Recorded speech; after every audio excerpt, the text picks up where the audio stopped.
कहानी की शुरुआत होती है अर्ली मॉर्निंग और आलसियों के लिए ये रोज की तरह ही नॉर्मल सा डे था और हम योकोया को उसके गंदे पड़े रूम में सोए हुए देखते हैं। तब उसके घर पे बेल रिंग होती है और वो नींद में उठते हुए देखने आता है कि कौन आया है।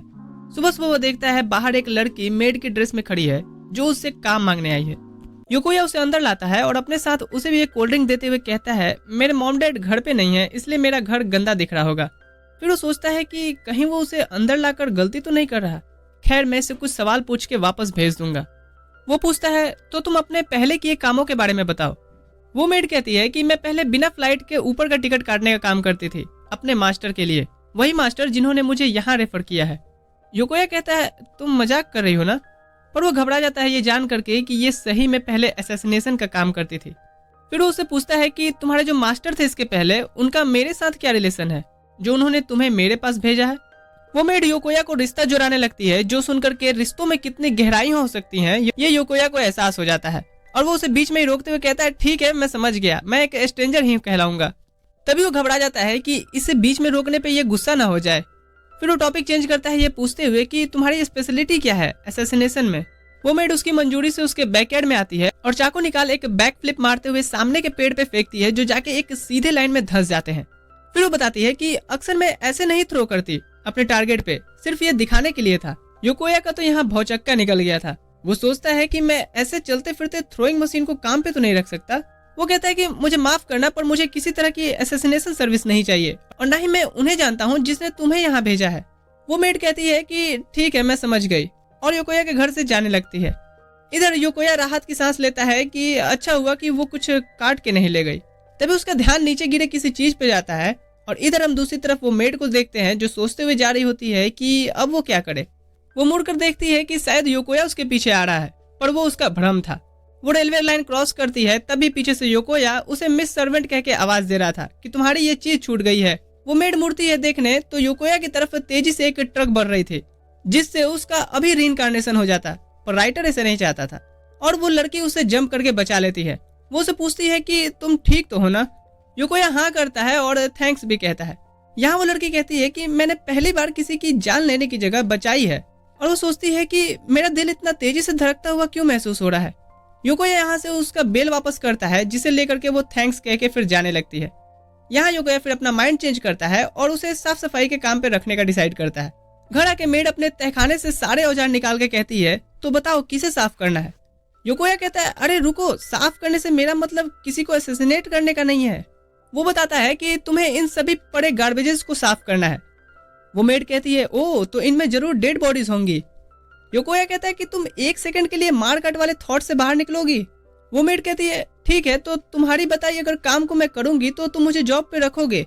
योकोया हाँ करता है और सोचता है कि इसने मेरी जान बचाई है और ये बुरी इंसान भी नहीं लगती, इसे एक मौका तो देना ही चाहिए।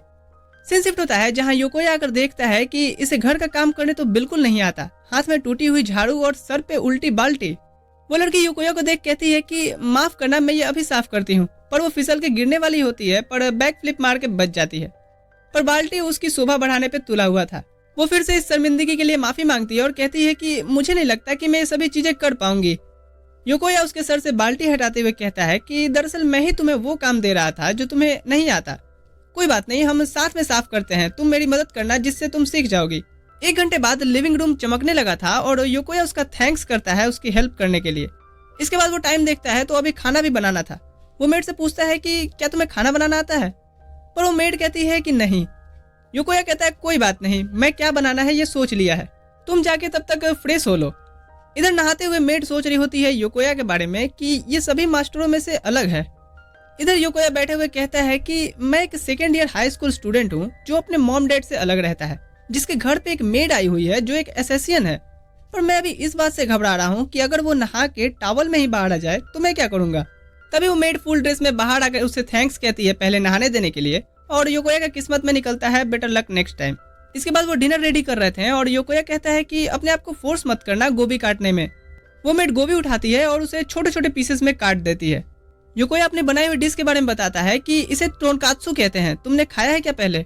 वो मेड कहती है कि मैं डिशेस को सिर्फ जिंदा रखने वाले एलिमेंट्स की तरह देखती हूँ, मैं अगर खाई भी होंगी तो मुझे इसका टेस्ट याद नहीं होगा। योकोया कहता है, क्या बात कर रही हो, एक बार तुम जब ये टोनकात्सु खाओगी तो कभी नहीं भूलोगी। और मैं ये शहर के फेमस काटसूदा दुकान से लेके आया हूँ। फिर वो 2 प्लेट में निकालता है और एक प्लेट उसे देते हुए पूछता है, वैसे तुम्हारा नाम क्या है मिस सर्वेंट?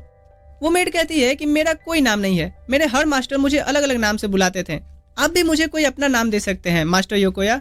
योकोया कहता है कि ठीक है, मैं सोच के रखूंगा, अभी के लिए मैं मिस सर्वेंट ही बुलाऊंगा। इसके बाद वो खाने बैठते हैं, जहाँ पहला निवाला लेते ही योकोया पूछता है, ये कैसा है? मिस सर्वेंट को अपनी पास्ट लाइफ का ट्रॉमा आने लगते हैं, पर वो उससे बाहर निकलते हुए कहती है कि हाँ, ये सही में काफी अच्छा है, और सोचती है कि मुझे उस एक्सीडेंट से लेकर के बाथ लेने तक और अभी डिनर करते हुए भी काफी वार्म फीलिंग आ रही है। योकोया कहता है कि मैंने ऊपर के फ्लोर के रूम को तुम्हारे लिए रेडी कर दिया है, तुम उसे अपना ही रूम समझ सकती हो, और अगर कोई दिक्कत हो तो बताना। मिस सर्वेंट अपने पास्ट को याद करती है जब वो खून में लथपथ थी और उसका मास्टर कह रहा होता है कि तुम्हारा शरीर बर्फ के जैसा सफेद है और उसके जैसा ही ठंडा भी, जिसका मतलब होता है क्रूएल होना। इधर योकोया नोटिस करता है कि वो बिना सॉस के ही खाड़ी होती है, तो वो उसे देकर के साथ में ट्राई करने बोलता है, और जब मिस सर्वेंट सॉस के साथ टोनकात्सु खाती है तो उसे ये काफी ज्यादा टेस्टी लगता है। हाँ, सर्वेंट को सॉस पसंद है। सीन शिफ्ट होता है मिडनाइट पर। मिडनाइट सीन क्यों? अच्छा, क्योंकि योकोया को बुरे सपने आ रहे थे। वो पसीने पसीने होकर उठता है और कुछ खाने फ्रिज की तरफ बढ़ता है, जहाँ अगर वो देखता है तो मिस सर्वेंट सॉस खा रही होती है। दोनों थोड़ी देर तो एक दूसरे को देखते हैं, फिर मिस सर्वेंट उसे माफी मांगती है तो योकोया कहता है कि कोई बात नहीं, भूख तो मुझे भी लगती है रात में। फिर वो ट्रे में कुछ खाने का सामान लाता है और कहता है चलो साथ में खाते हैं। खाना खत्म करने के बाद मिस सर्वेंट पूछती है कि क्या तुम कोई डरावना सपना देख रहे थे? ये बात सुन योकोया हैरान था। मिस सर्वेंट बताती है कि जब मैं किचन की तरफ आ रही थी तो तुम्हारे कमरे से आवाज आ रही थी, मैं अंदर आकर देखी तो तुम कुछ कहते हुए रो रहे थे। योकोया कहता है कि ये काफी एम्बेरसिंग है, क्या तुमने सुना मैं क्या कह रहा था? मिस सर्वेंट कहती है कि हाँ, तुम कई बार अपनी मॉम को आवाज दे रहे थे। इससे तो अब योकोया और ज्यादा एम्बेरस होने लगता है। तभी मिस सर्वेंट कहती है, आज पहली बार मुझे भी कोई अलग तरह का सपना आया, उस टोनकात्सु सॉस का, जो मुझसे बात करते हुए कह रहा था कि मैं इतना बड़ा हूँ कि तुम्हारे चाटने से कभी खत्म नहीं होऊंगा। पर जैसे ही मैं उसकी तरफ बढ़ी मेरी नींद खुल गई और पहली बार मैं डरावने सपने से अलग हटके कुछ देखी थी जिसे मैं जगना नहीं चाहती थी। पर तुम्हारे सपने को सुन मुझे अफसोस हो रहा है कि मैं तुम्हारे लिए कुछ नहीं कर पा रही। योकोया कहता है कि अरे ऐसी बात नहीं है, दरअसल मुझे कभी कभी ही ऐसे सपने आते हैं। हम देखते हैं योकोया की मॉम उसे डैड के पास छोड़ के चली जाती हैं। योकोया बताता है कि मैं जब भी डरावने सपने देखता था तो मॉम के गोद में सर रख के आराम से सो जाता था, पर उनके जाने के बाद से डर लगता है तन्हा सोने में जी। उसकी बातें सुन मिस सर्वेंट उसे अपने गोद में सर रख के सोने को कहती है। ये सुन योकोया मना करते हुए कहता है कि वो बचपन की बात थी। मिस सर्वेंट उदास होते हुए सोचती है कि मुझे पता था एक एसेसियन कभी किसी के खुशी का कारण नहीं बन सकती। तभी अचानक से योकोया उसके गोद में आकर लेट जाता है और कहता है कि ये काफी वार्म और आरामदायक लग रहा है। मिस सर्वेंट कहती है कि हाँ, और मेरे लिए भी, तो अब आप अच्छे से सो पाएंगे मास्टर योकोया। मिस सर्वेंट सोचती है कि ये एहसास बिल्कुल उस इंसिडेंट वाले दिन की तरह ही था जहाँ मेरे शरीर में इतनी ऊर्जा आ गई जैसे मैं कई सारे दुश्मनों से लड़ रही थी, पर वो सारी ऊर्जा मैंने किसी की जान बचाने में यूज की। आखिर ऐसा क्यों? सीन शिफ्ट होता अगले दिन। मिस सर्वेंट फ्रूट निंजा खेलते हुए कचरों के साइज को छोटा कर रही थी। तभी योकोया आके उससे ऐसा करने का कारण पूछता है तो मिस सर्वेंट कहती है ऐसे काफी कम स्पेस लगता है। योकोया काफी इम्प्रेस होता है। फिर जब वो गाड़ी वाले की तरफ बढ़ता है कचरा निकालने तो उसे अपने घर के बाहर एक फ्लफी डॉग दिखता है जिसके साथ कोई एक लेटर भी रख गया था। मिस सर्वेंट उसे पढ़ती है कि मैं इस कुत्ते को पोमेरियन समझ के खरीद लाया था, पर पता चला कि ये एक ऐसे ब्रीड का है जो काफी खाना खाते हैं और ज्यादा जल्दी बड़े होते हैं, इसलिए मैं इसे किसी अमीर के घर के यहाँ छोड़ रहा हूँ, प्लीज इसे अडॉप्ट कर लेना। मिस सर्वेंट पूछती है कि क्या आप इसे रखने वाले हैं? योकोया कहता है कि हाँ, इतने छोटे पपी को मैं इतनी गर्मी में नहीं छोड़ सकता, ये मर सकता है। इस पर मिस सर्वेंट कहती है कि अगर इसमें जीने की इच्छा होगी तो ये कैसे भी जी लेगा, लेकिन अगर आप इस पे दया करके इसे बचा रहे हैं तो ये इसके एनिमल इंस्टिंक्ट के लिए अच्छा नहीं होगा। इस पे योकोया कहता है कि मैं तुम्हारी बात अच्छे से तो नहीं समझ पा रहा, पर तुमने मुझे उस ट्रक से मुझ पे दया करके तो नहीं बचाया था ना। ये सुन मिस सर्वेंट सोच में पड़ जाती है। योकोया कहता है कि अगर हम किसी की जान को खतरे में देखते हैं तो हमारी इंसानी फितरत कुछ भी सोचने से पहले एक्शन में आ जाती है, और शायद इसे ही इंसानियत कहते हैं। और वैसे भी त्याग दिए जाने के दर्द को मैं समझ सकता हूँ। सीन शिफ्ट होता है। योकोया उस पपी के साथ खेल रहा होता है और मिस सर्वेंट से पूछता है कि क्या तुम भी इसे हाथ में लेना चाहोगी, पर मिस सर्वेंट इसे दूर भागने लगती है और योकोया समझ जाता है कि वो डरी हुई है। योकोया कहता है कि देखो तो ये कितना क्यूट है। मिस सर्वेंट कहती है कि अगर मास्टर का ऑर्डर है तो मैं इसे छू जरूर सकती हूँ। योकोया कहता है ठीक है, खुद को फोर्स मत करो। अच्छा ये तो बताओ कि तुम्हें डर क्यों लगता है कुत्तों से?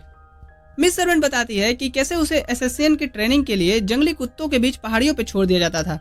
योकोया ये सुन कहता है कि मैं समझ सकता हूँ, पर इसमें मैं तुम्हारी कोई मदद नहीं कर सकता, तुम्हें खुद ही इस डर को दूर करना होगा। ये सुन मिस सर्वेंट सोचती है कि मैं अपने मास्टर को ऐसे असहाय महसूस नहीं करा सकती। वो उस पपी को हाथ में लेने का डिसाइड करती है, पर उसका हाथ कांप रहा होता है। युकोया कहता है कि अगर तुम्हें डर लग रहा है तो रहने दो। मिस सर्वेंट कहती है कि ऐसा कोई डर नहीं जिसे मैं दूर ना कर सकूं। युकोया पूछता है, वैसे तुम्हें इसमें कौन सी इसकी चीज डरावनी लग रही है? मिस सर्वेंट उसके नाखूनों, दांत और डरावनी नजर को पॉइंट करती है। युकोया हंसते हुए कहता है, क्या ये तुम्हें इस तरह दिखाई दे रहा है? मुझे तो ये एक मोची केक की तरह दिखता है। तभी वो पपी मिस सर्वेंट की उंगली को अपने मुंह में ले लेता है, जिससे मिस सर्वेंट काफी डरते हुए उठती है और आज तो मेड ने इसको तंदूर में फेंक के हॉट डॉग बना ही देना था। पर युकोया उससे झट से वापस ले लेता है और वो पपी युकोया की उंगली को भी मुंह में ले लेता है। युकोया यहाँ देखता है तो इसके दांत आ रहे होते हैं, तो इसे लेके ये एनिमल हॉस्पिटल में आते हैं, जहाँ युकोया पपी को इंजेक्शन लगवाने लगता है और मिस सर्वेंट पपी के लिए चीजें खरीद रही होती है। युकोया उसे वापस लेकर आता है और कहता है कि देखो तो तुम्हारे लिए हम चीजें ले रहे हैं। घर वापस आते हुए युकोया मिस सर्वेंट का थैंक्स कहता है साथ आने के लिए। मिस सर्वेंट वहीं पे रुक जाती है और कहती है, मास्टर युकोया, आप मेरे सभी मास्टर से अलग हो। मैं वैसे माहौल में काम करती थी जहाँ काम खत्म करने का दूसरा मौका तक नहीं दिया जाता था। वहीं आपके साथ मैं कोई भी काम एक बार में सही से नहीं कर पाती हूँ, फिर भी आप मुझ पे भरोसा कर रहे हैं। ऐसा नहीं था कि मैं जिस काम में थी वहाँ मुश्किलें नहीं थी, वो एक डांसिंग चेयर गेम जैसा था, पर जहाँ भी जाती काम सिर्फ एक ही करना पड़ता था। पर वो सब चीजें ऐसा लगता है किसी काम की नहीं थी। काश मैं आपसे इस पपी की तरह मिलती, जिसे इतना तो पता है कि दुनिया में अच्छे लोग भी हैं, जिससे मैं शायद वो बन पाती जो आपको चाहिए। तो मुझे नहीं लगता कि मैं आपके कोई काम की भी हूँ। उसकी बातें सुन युकोया कहता है कि लगता है तुम उन पुरानी चीजों को छोड़ एक नॉर्मल लाइफ जीना चाहती हो। ये सुन मिस सर्वेंट कहती है, क्या नॉर्मल? ऐसा जो मैंने कभी सोचा भी नहीं था। युकोया उसे सनसेट देखने को कहता है और मिस सर्वेंट सोचती है, तो क्या ऐसे मैं इस दुनिया को और बेहतर तरीके से जान सकती हूँ? युकोया यहाँ बताता है कि तुम्हें पता है तुमसे जब पहली बार मैं मिला था तो काफी डर गया था। मिस सर्वेंट कहती है, क्या? युकोया कहता है, हाँ, क्योंकि मुझे असैसिन के साथ रहने की प्रैक्टिस नहीं है ना, पर अब मेरे असैसिन को लेके थॉट्स बदल गए हैं। तुम एक अच्छी लड़की हो।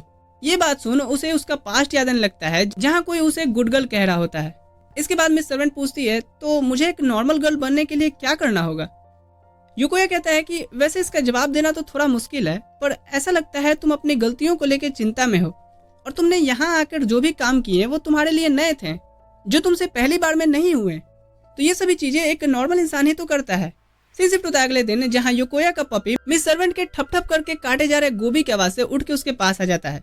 उसे ऐसे अपने पैर के पास देख मिस सर्वेंट अपना चाकू निकाल कहती है, मुझे पता था कि तुम कोई नॉर्मल डॉग नहीं हो। पर तभी वो पपी का पेट गुड़गुड़ करने लगता है और मिस सर्वेंट सोचती है, अच्छा तो इसे भूख लगी है।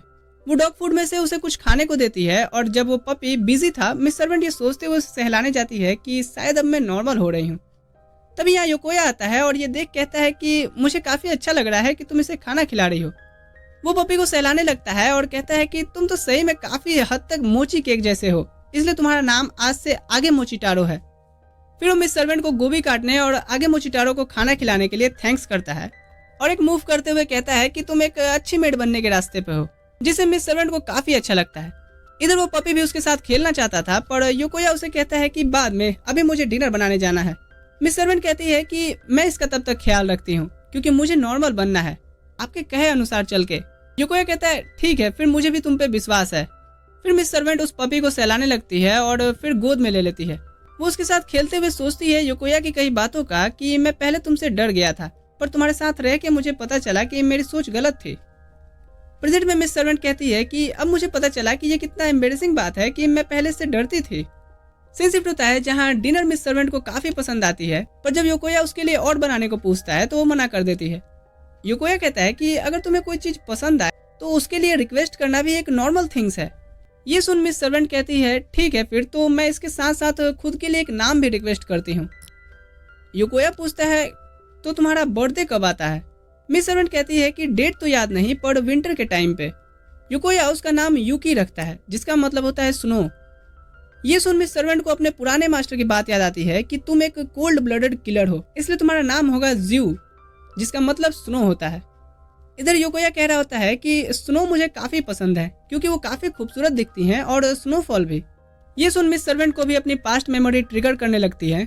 आगे युकोया बताता है कि मैंने कहीं सुना था कि स्नो दरअसल गर्म होती हैं। ये सुन मिस सर्वेंट काफी हैरान होती है।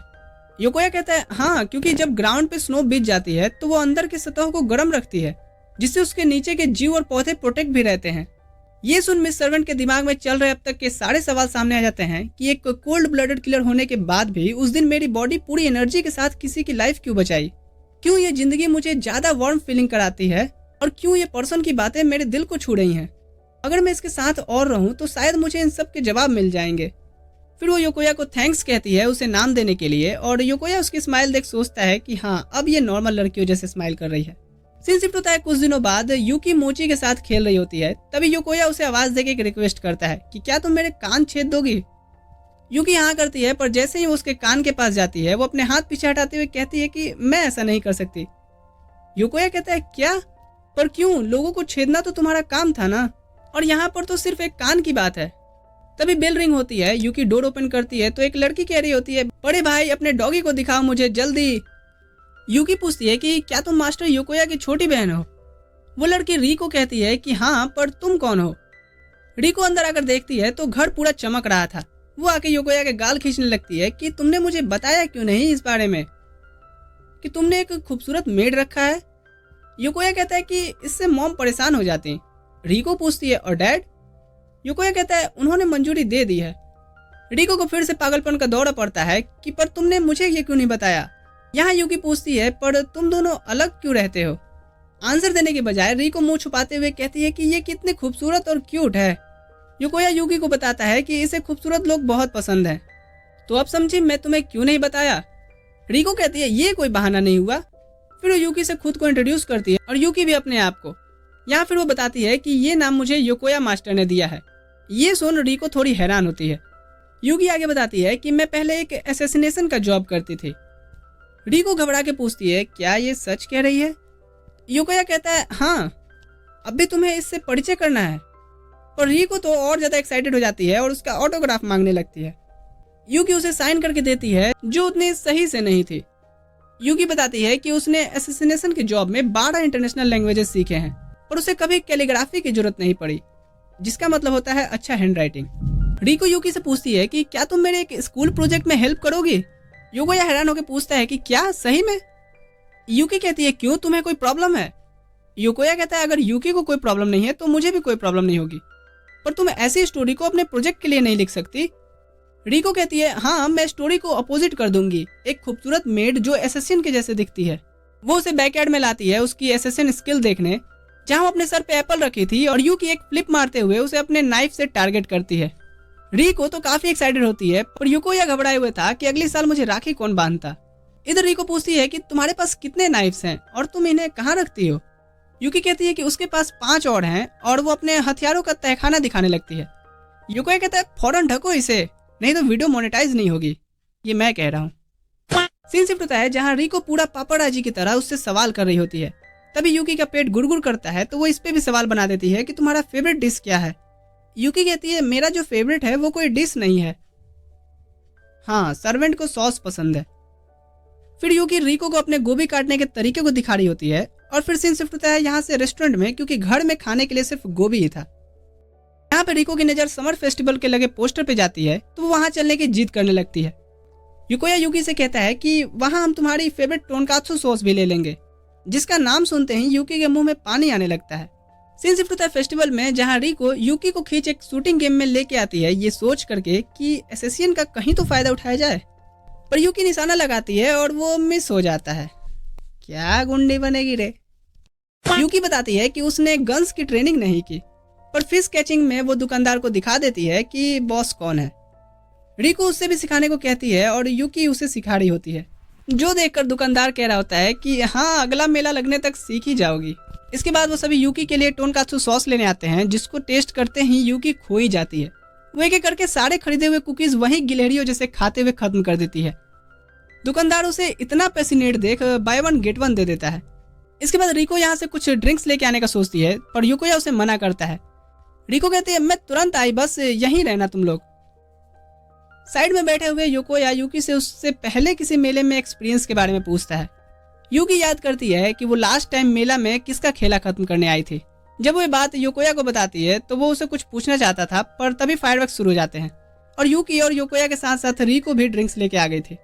सभी साथ में बैठकर फायरवर्क्स देखते हैं और इसके बाद फिर ये लोग घर को जा रहे होते हैं, जहाँ रीको कहती है कि तुमने तो आज बहुत से टोनकात्सु सॉस खाए हैं, तभी पीछे से चोर चोर की आवाज आती है और कोई चोर चोरी करके बाइक से तेजी से उनकी तरफ से भाग रहा होता है, जो तो पक्का रिको का रीइंकार्नेशन करा के ही मानता। पर यूकी इस एनिमे को रोम कॉम ही बनाए रखना चाहती थी। रिको कहती है कि पहली बार मुझे किसी ने डैड के बाद प्रिंसेस की तरह उठाया है। पर युकोया तो यूकी के खरीदे टोनकात्सु सॉस को देख कहता है, बेड़ा गड़क हो उस चोर का। यूकी अपने मास्टर की कही बातों को चल देती है पूरा करने। रिको तो अपने सामने लाइव एक्शन मूवी चलते हुए देख काफी खुश हो रही थी और वो दोनों यूकी का पीछा करने लगते हैं, पर वो उससे काफी दूर होते जा रही थी। यहाँ रिको युकोया से शॉर्टकट लेने को बोलती है और इधर यूकी उस चोर को देख लेने के बाद उस पर नाइफ फेंकती है, जो जाके उसके टायर पे लगती है, जिससे वो वहीं ढिमला जाता है। वो उसकी तरफ चाकू लेके बढ़ती है, तभी युकोया आके उसे ना मारने के लिए कहता है और यूकी उसके हेलमेट पर मार कहती है, बच गया साला। तभी यहाँ यूकी का पेट गुड़गुड़ करने लगता है, तो युकोया कहता है कि चलो हम और भी टोनकात्सु सॉस लेते हैं और घर को निकलते हैं। इधर वो चोर को समझ नहीं आ रहा था कि इतनी फास्ट ये कौन सी खुफिया एजेंसी थी और खुद ही पुलिस स्टेशन जाके सरेंडर करने का सोचता है। इधर घर जाते समय रिको कहती है कि उसने अपना प्रोजेक्ट रेडी कर लिया है और वो कल उसे सबमिट कर देगी स्कूल में। यूकी उत्सुकता से पूछती है कि स्कूल ये क्या होता है। रिको बताती है कि स्कूल वो जगह है जहां हम नई नई चीजें सीखते हैं, दोस्त बनाते हैं और मस्ती करते हैं। हाँ, पर हमारे टाइम पे तो सिर्फ पेरेंट्स को लूटा जाता था और हमें कूटा जाता था। खैर तभी रिको को उसकी मॉम का मैसेज आता है जहां उन्होंने उसकी फेवरेट डिश बनाई थी। रिको कहती है कि जल्दी चलो बड़े भाई, मुझे भूख लग रही है। इधर यूकी के दिमाग में तो रिको की कही स्कूल वाली बात ही घूम रही थी। वो यहाँ युकोया से कहती है कि मैं भी स्कूल जाना चाहती हूँ। युकोया कहता है कि अगर तुम्हें अच्छा लगे तो जरूर जाओ। सीन शिफ्ट होता है, युकोया का न्यू सेमेस्टर शुरू होने वाला था और वो यहाँ मिल्क पैकेट पीते हुए सोच रहा था कि यूकी अकेले घर में ठीक होगी ना। देखो लॉन्डे को एक एसेसियन की चिंता हो रही है।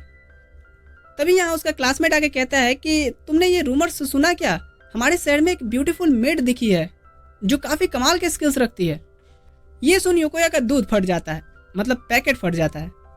युकोया कहता है अच्छा मैंने तो नहीं सुना, और सोचता है कि ऐसा इसलिए क्योंकि पूरे समर वेकेशन में रिको के साथ वो मार्केट घूम रही थी। तभी टीचर एंटर करती हैं और अनाउंस करती हैं न्यू स्टूडेंट के बारे में, जो कि यूकी होने वाली थी। और ये स्टोरी फिलहाल के लिए यहीं पे खत्म होती है। एम करते हैं नेक्स्ट पार्ट के लिए 3K लाइक का। बाकी अगर आप न्यू हो चैनल पर तो मेरी और भी मजेदार एक्सप्लेनेशन देख सकते हो। मैं मिलूंगा आपसे अगली वीडियो में। ठीक है दोस्तों, अभी के लिए मैं चलता हूँ।